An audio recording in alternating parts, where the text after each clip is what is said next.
Olá, pessoal. Bom, meu nome é Silene, eu sou fisioterapeuta, trabalho no Hospital Albert Einstein, né? E eu vou conversar um pouquinho com vocês sobre como prevenir a pneumonia associada à ventilação mecânica. Eu serei bem breve, né? E eu espero que vocês aproveitem este conteúdo. Vamos lá. Então, gente, a gente sabe que quando o paciente é entubado e é necessário a intubação muitas vezes, né? Esse paciente ele sofre, ele está exposto a alguns riscos e complicações. E uma das complicações é a pneumonia associada à ventilação mecânica. E isso aumenta muito a mortalidade desses pacientes, então a taxa de mortalidade ela é bastante variável, ela chega de 20 a 50% essa mortalidade. Isso tem impacto, né? Tem um impacto importante no tempo de internação na unidade de terapia intensiva e também tem um impacto em custo hospitalar. E essa incidência, ela aumenta muito quanto maior o tempo de ventilação mecânica, isso é, o paciente ele acaba ficando mais exposto, né, a esse tipo de complicação, maior aí vai ser essa chance dele ter a pneumonia associada à ventilação mecânica. E por quê? Né? Então, existem alguns fatores relacionados que são ao paciente, que a gente chama de fatores que não são modificáveis. Então, não tem como eu modificar. São fatores de risco, né, relacionados ao paciente que não modifica. Então, por exemplo, se ele é um DPOC, a idade, a obesidade, se ele é um tabagista, aí é importante uma neoplasia, uma doença neurológica, se ele é usuário de algum imunossupressor. Existem outras situações que são os fatores de risco que são modificáveis, né? Que é a própria contaminação para que esse paciente ele aumente a chance dele ter PAV. Então é aqui que nós vamos trabalhar. E quais são esses fatores, né? Que a gente precisa ter uma boa prática, um bom cuidado e uma atenção especial, que são os fatores que a gente pode modificar. O circuito do ventilador, a forma como você manuseia os materiais respiratórios, os pacientes colonizados ou infectados, os aerosóis contaminados, os dispositivos, como por exemplo o tubo de intubação, a traqueostomia também é um fator de risco, a colonização ali da orofaríngea e a colonização gástrica. Então, esses são fatores de contaminação aí da PAV e muitas vezes a gente pode colaborar, né, para que diminua a exposição a esse risco e o paciente tenha menor chance de desenvolver a PAV. E prevenir é a melhor forma. Né? Então, quando o paciente ele tem uma pneumonia associada à ventilação mecânica, hoje a gente caracteriza a PAV como um evento que poderia ter sido evitável. Né? Então, a gente não pode mais encarar a pneumonia associada à ventilação mecânica como algo comum dentro das UTIs. A gente tem que caracterizar a pneumonia associada à ventilação mecânica realmente como um evento e entender por que o paciente ele desenvolveu PAV. E por que isso? Porque existem recomendações para prevenção e é aqui que a gente vai falar um pouco sobre estas recomendações. Então, nós vamos chamar isso aqui de bundle. O que são bundles? São pacotes de ações.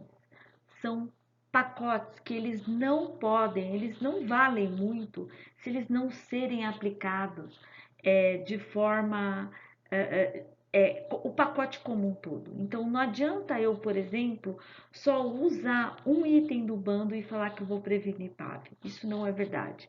Eu só vou conseguir prevenir PAV se eu usar esse pacote de ações para esse paciente, que é o que a gente vai conversar um pouquinho agora sobre os itens desses pacotes. Tá? Então, a primeira coisa que é algo muito básico é a cabeceira elevada. Então, a gente sabe da importância de manter o paciente com cabeceira elevada de 30 a 45 graus, Por que isso? Porque isso melhora, lógico, a condição ventilatória do paciente, o paciente respira melhor, mas também diminui o risco de broncoaspiração, tá? E a gente sabe que o trato gastrointestinal, a boca, é algo muito contaminado e ele migra para dentro do sistema respiratório de uma forma muito fácil. Então, a cabeceira elevada de 30 a 45 graus, ela faz parte desse bundle, ela faz parte deste pacote, né? Então, se na sua UTI você tem uma cama muito simples ou uma cama que tem angulômetro, a gente precisa garantir de forma métrica como que se o paciente está ou não exatamente a 30 até 45 graus. Então aqui a gente tem algumas ilustrações de uma cama muito simples, aquelas camas mais de manivela, né, onde não tem nada eletrônico, mas eles usaram uma corrente, né? Então eles mediram aqui a angulação e eles viram que nessa parte vermelha, quando batia aqui, exatamente o paciente estaria a 30 graus. Ou então anexar um angulômetro na cama, né? Se você não tem algo muito sofisticado, uma cama que já vem com um angulômetro. Então a gente precisa garantir o decúbito de 30 a 45 graus. Outro item que é extremamente importante é garantir a estratégia ventilatória protetora, que a gente sabe o impacto que isso tem na inflamação no pulmão, no tempo de ventilação mecânica, então a gente precisa garantir a ventilação protetora. Então, ajustes protetores do ventilador, eles também fazem parte, né, no caderno da Anvisa, a última revisão do caderno da Anvisa, ele também traz essa atenção, essa boa prática para ajudar o paciente a permanecer menos tempo na ventilação mecânica. Então, ajustar o volume corrente do ventilador no máximo menor, né, que 6 ml por quilograma de peso, baseado no peso predito, uma pressão de platô menor ou igual a 30 centímetros de água, a pressão de distensão ela não deve ultrapassar a 15 centímetros de água e também ficar atento a níveis de metas de oxigenação, isso é, saturação de oxigênio para pacientes que não têm comprometimento crônico, que não são hipoxêmicos crônicos, tolerar uma saturação de 92 a 95 graus, e para pacientes que já têm um comprometimento mais crônico, tolerar uma saturação de oxigênio em torno de 88 a 92%. Outro item importante é a avaliação da sedação.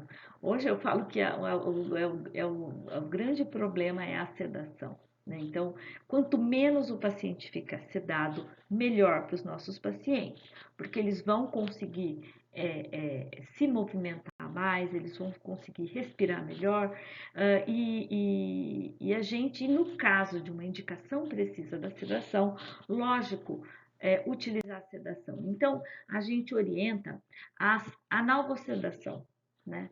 Então, todos os dias a gente precisa questionar: será que esse paciente ele precisa ficar com uma sedação mais profunda ou não? E utilizar a sedação profunda naquele paciente que realmente tem indicação da sedação profunda. Caso contrário, trabalhar com metas de sedação, uma sedação moderada ou mesmo uma sedação, aí fica uma dica de utilizar uma escala de agitação, uma escala de sedação, que é a escala RASS, que ela é amplamente utilizada nas UTIs, e o ideal é que o paciente ele fique numa meta de sedação entre -2 a 0 de RASS. Lógico, respeitando as indicações da sedação profunda ou não. Atenção às agitações também, né? Então, se o paciente está agitado, com uma agitação psicomotora perigosa, com RASS acima de 2, entender por que esse paciente está agitado, né? E o que eu posso colaborar para que ele fique menos agitado. Entender, será que a dor pode ser dor? A dor é um fator importante que leva à agitação psicomotora, né? E ele não consegue se expressar. Então, por isso que, às vezes, a gente precisa já pensar numa analgesia antes de começar a sedar os nossos pacientes. Então, eu convido vocês a sempre estar questionando, né? Ele precisa desta sedação? Será que essa agitação que ele está apresentando é dor? Né? Entender por que ele está agitado ou não. E, caso contrário, trabalhar com analgesia e sedações baseadas em meta, isso é, mantendo um RASA em torno de 0, -1, -2 e -3. Associado a isso, então, trabalhar precocemente os exercícios, né? A mobilização precoce, vamos movimentar esses pacientes. Os pacientes ficando menos sedados, eles conseguem movimentar melhor. E não é porque o paciente ele está entubado que o meu paciente ele não vai realizar os exercícios. Então, veja bem aqui é um paciente extremamente grave, de alta complexidade, que estava na vigência de uma insuficiência renal, recebendo droga vasoativa, com parâmetros ventilatórios relativamente altos, ele tinha uma insuficiência respiratória hipoxêmica aí, em tratamento, na vigência aí de melhora, e aí ele estava acordado e a gente conseguia realizar exercícios, por exemplo, com ciclo ergômetro de membros superiores. Outro item importante do bundle é avaliar diariamente se esse paciente precisa ou não do suporte ventilatório. Por quê? Porque a gente precisa entender se ele está apto, se ele consegue ser submetido a um teste de respiração espontânea para ser estubado. Porque ele sendo estubado, eu removendo o tubo, a chance dele ter a pneumonia, ela acaba sendo muito menor. Então, a gente precisa rapidamente resolver a causa, né, que levou à necessidade do suporte ventilatório, ir desmamando os níveis de sedação, a retirada da sedação, as drogas vasoativas, boa troca gasosa, para eu estar avaliando se esse paciente está apto ou não a ser submetido ao teste de respiração espontânea. Então, aqui são os estágios do suporte ventilatório que a gente precisa, logicamente, respeitar. Então, quando o paciente ele é entubado, existe uma fase que é a fase de tratamento da insuficiência respiratória.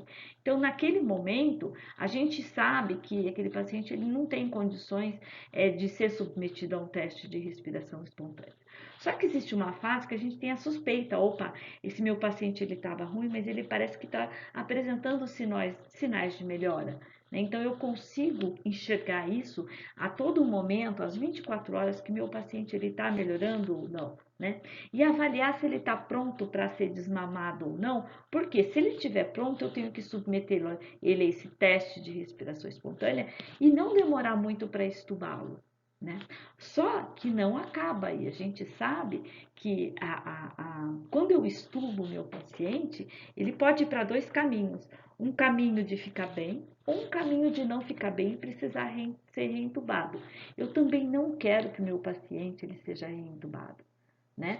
Então, eu preciso ter um cuidado após a estubação também, um planejamento após a estubação, para que ele não seja entubado. Tá? Então, isso também faz parte do nosso planejamento, porque esse cuidado pós a estubação. Né? Então, quando a gente avalia um paciente para ver se ele está apto para ser submetido a um teste de respiração espontânea, eu já tenho também que pensar e me planejar quais são os cuidados que eu vou ter com ele pós a remoção dessa prótese ventilatória. Tá? Será que esse é um paciente de risco para ser entubado? Será que esse paciente ele é de risco e eu preciso utilizar a ventilação mecânica não invasiva pós a extubação? Né? Então, de forma preventiva, profilática ou mesmo curativa. Né? Então, a gente tem que ficar atento e já planejar isso nessa discussão, nesse processo da remoção da prótese ventilatória e vinculado aí também ao bundle de prevenção de pneumonia associada à ventilação mecânica. E a gente sabe que a ventilação mecânica não invasiva, ela é algo importante por dois motivos. Um motivo que a gente já comentou, que existem grupo de pacientes que após a remoção da prótese ventilatória, eles se beneficiam muito com a ventilação não invasiva, com o objetivo aí de evitar, né, possíveis reintubações, né? Então aquele paciente de risco de ser reintubado, então a gente já usa a ventilação não invasiva nesse grupo de pacientes, mas também ela é extremamente importante naquele grupo de pacientes para evitar a intubação. Então, hoje a gente sabe que as instituições trabalham com práticas de utilizar a ventilação mecânica não invasiva e logicamente que tem acesso ao catéter nasal de alto fluxo também é uma ferramenta para que ele não seja entubado. Né? Então, por exemplo, um edema agudo de pulmão, uma insuficiência respiratória hipercapnica, né? A gente consegue dar assistência ventilatória sem precisar entubar esse paciente e ele consegue, a gente consegue eliminar esse paciente dessa área de risco que é a intubação. Então, ela também faz parte do bundle a utilização de ventilação mecânica não invasiva. Né? Então, aqui, para evitar a intubação e evitar a reintubação, no último guideline, ele mostra bem a importância da ventilação não invasiva nesse pacote. Outro ponto importante eu vou comentar aqui sobre a verificação da pressão do cuff. Né?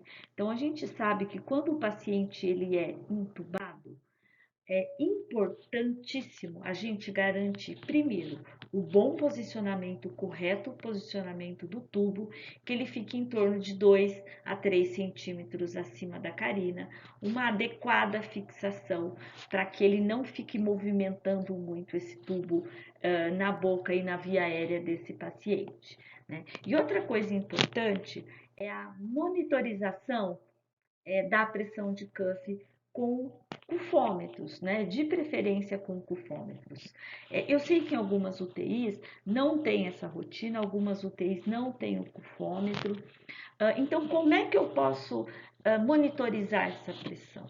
Então, é algo para a gente pensar. O ideal, hoje tem tecnologias de cufômetros que são bastante inteligentes, que eles acabam garantindo e monitorando continuamente a pressão do cuff, cufômetros manuais ou mesmo cufômetros adaptados e, logicamente, que não é o correto, né? Aqui um exemplo de um cufômetro adaptado com manômetro de pressão, mas que você consiga monitorizar essa pressão do cuff pelo menos 3 vezes por dia, que ele fique em torno de 25 a 30 centímetros de água ou 19 a 22 milímetros de mercúrio. Então, essa rotina ela é importante.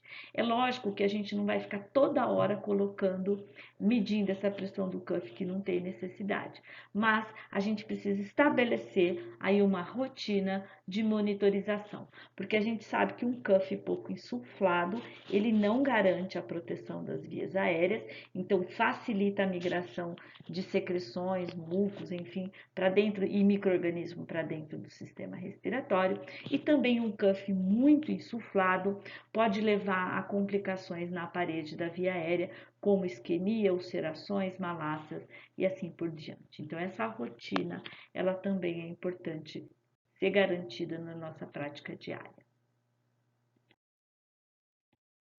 Outro ponto importante que faz parte do bundle é a adequada higiene oral. Né? Então, a higiene oral, a gente tem que garantir uma higiene oral, gente, uma rotina de higiene oral.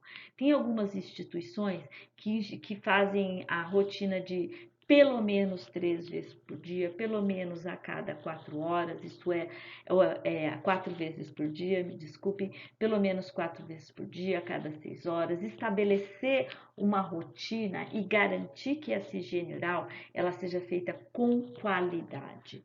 Por quê? Porque quando o paciente ele é entubado, existem alguns aspectos que contribuem muito para a higiene oral. Né? Então, normalmente a gente consegue fazer a nossa higiene bucal, a higiene dos dentes, da língua e assim por diante. No entanto, quando o paciente ele é entubado, a própria dificuldade e a impossibilidade do autocuidado, ela vem. Então, esse é um ponto importante. Outra é a presença do próprio tubo endotraqueal. Né? Outra é a dificuldade de acessar a boca, não é fácil. Às vezes tem pacientes que têm um lábio muito sensível, uma língua muito grande, pouca abertura de boca, e mais o tubo, uma agitação onde ele morde. Então, é difícil acessar a boca desse paciente para uma adequada higiene oral. Outro ponto importante, começa a formação da placa dentária, né? Porque não consegue limpar, não consegue fazer a remoção mecânica, né? E a formação dos biofilmes. Esse é o nosso grande vilão. O que seriam os biofilmes? Os biofilmes, gente, a gente tem que pensar que o biofilme, ele passa, eu vou estar mostrando aqui, ó, ele passa por uma, duas, três, quatro fases. O que é o biofilme? O biofilme, a bactéria, ela fala assim, opa, ali tem um lugarzinho que é bom para mim. Então, ela detecta aquele local que é interessante para ela começar a ficar ali, né? A permanecer ali. E depois elas começam a se aglomerar, a se organizar de forma muito visível e aí elas se estruturam, né? Elas estruturam e esse biofilme que eles podem estar em vários lugares, né? Eles podem estar localizados dentro do tubo traqueal, fora do tubo traqueal, em cima do cuff, na língua, na laringe, né? As placas dentárias também são bactérias muito organizadas. Então, tudo aquilo são bactérias, a gente chama de bactérias do mal, né? E como é que tira isso, na verdade? O importante é não deixar formar essas camadas de biofilme. Por isso que o mais importante é a remoção mecânica, né? É você ir lá limpar de forma segura, logicamente, né? Existem técnicas aí adequadas para se realizar a higiene geral. O ideal é remover tudo aquilo. Por quê? Porque aqui, ó, é um paciente entubado. O que vocês acham, né? Isso aqui tá cheio isso com uma boa escovação a gente consegue tirar isso aqui e deixar uma língua limpa. Então esse é o ideal, que a gente mantenha, a gente remova, né? Faça a remoção mecânica dessas placas, né? Na língua, nos dentes, na gengiva, no tubo, né? Que fica a parte que a gente consegue alcançar o tubo, nos lábios e mantenha uma adequada higiene bucal. Outro ponto importante é o cuidado que a gente tem na manipulação do circuito. O cuidado que a gente tem que ter com o circuito dos ventiladores mecânicos, né?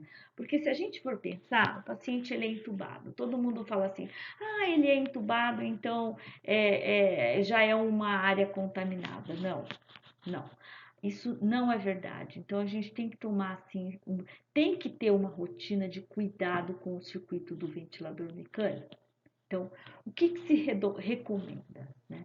Trocar o circuito do ventilador mecânico sempre que tiver sujidade. Então, o circuito está sujo, tem que trocar. Sujo de sangue, sujo de secreção, precisa ser trocado. Tá? Outro ponto importante é a troca entre pacientes. Então, eu não posso usar o mesmo circuito no mesmo paciente. Então, esse circuito ele tem que ser encaminhado para a central de materiais, ser feito aí uma desinfecção desse sistema e utilizar circuito limpo para paciente quando eu for utilizar nos pacientes. Então, troca de circuito sempre que sujidade e entre pacientes. Com relação aos umidificadores, os filtros umidificadores, né, trocar sempre que sujidade, né? Ou quando ele estiver muito saturado, com excesso de água, então ele precisa ser trocado. Os fabricantes orientam a troca dos filtros HME, né, a cada 24 horas. Só que existem alguns estudos que eles fizeram com 24, 48, 72 horas e até 7 dias. Isso não tem impacto na prevenção de PAV. No entanto, o que eu recomendo? O que a gente recomenda? O que é importante?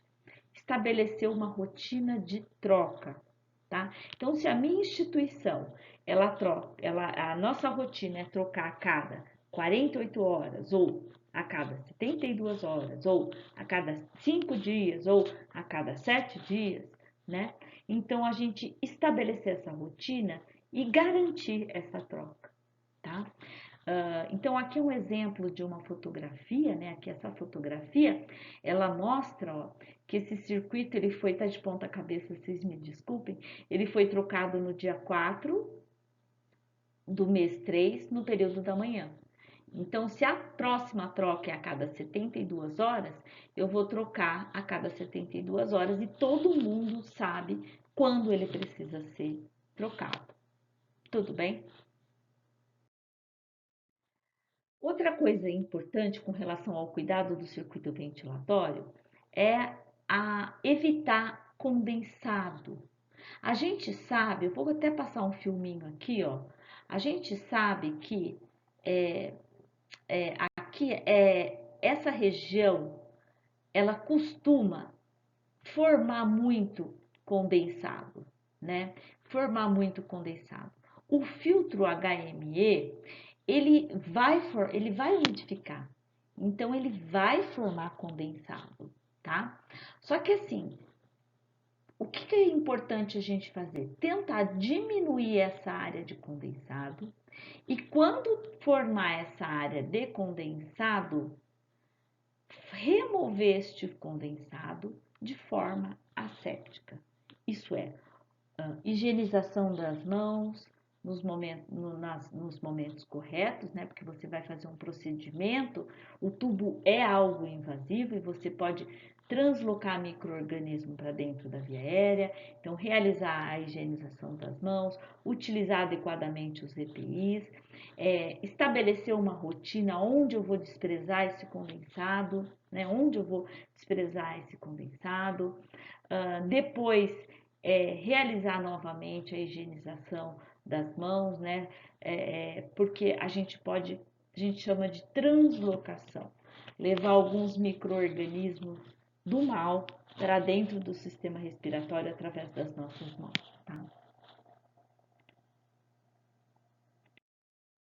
Então, aqui são exemplos, né? Então, para tentar minimizar as áreas de condensado, tá? Então, aqui é uma imagem de um hospital que nós trabalhamos um tempo, lá de Minas Gerais, né?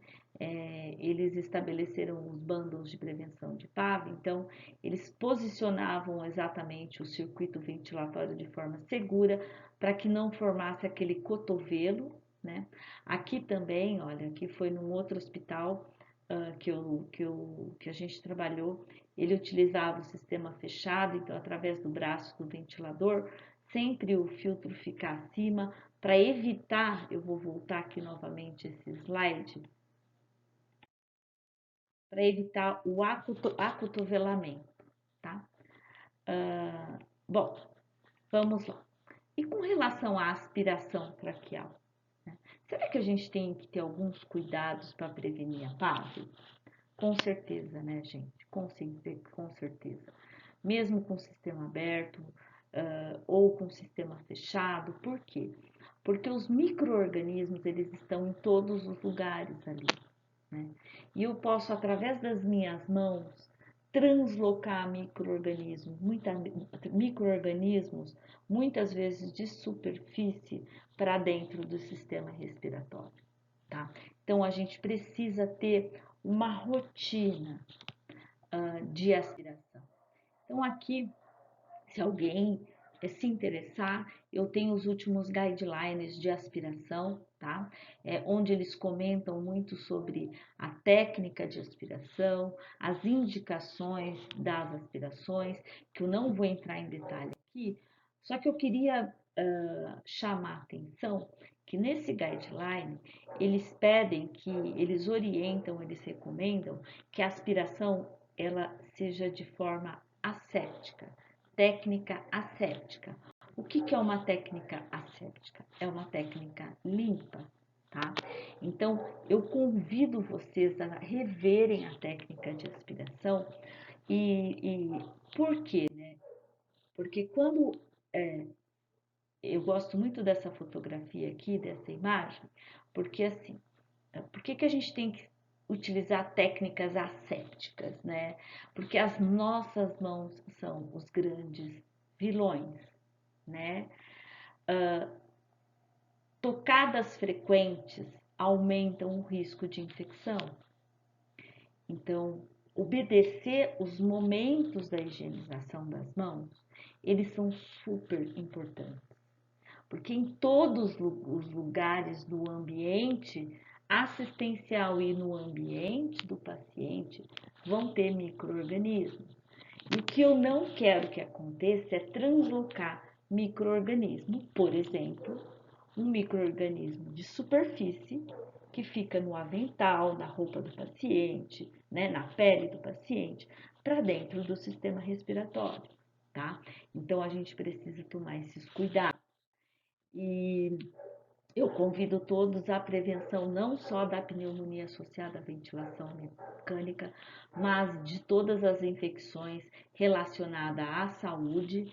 É, é, Parar um pouquinho e ver o que eu posso melhorar. Eu acho que a gente sempre tem algumas oportunidades, né? Eu espero que vocês tenham gostado e eu convido vocês todos aí a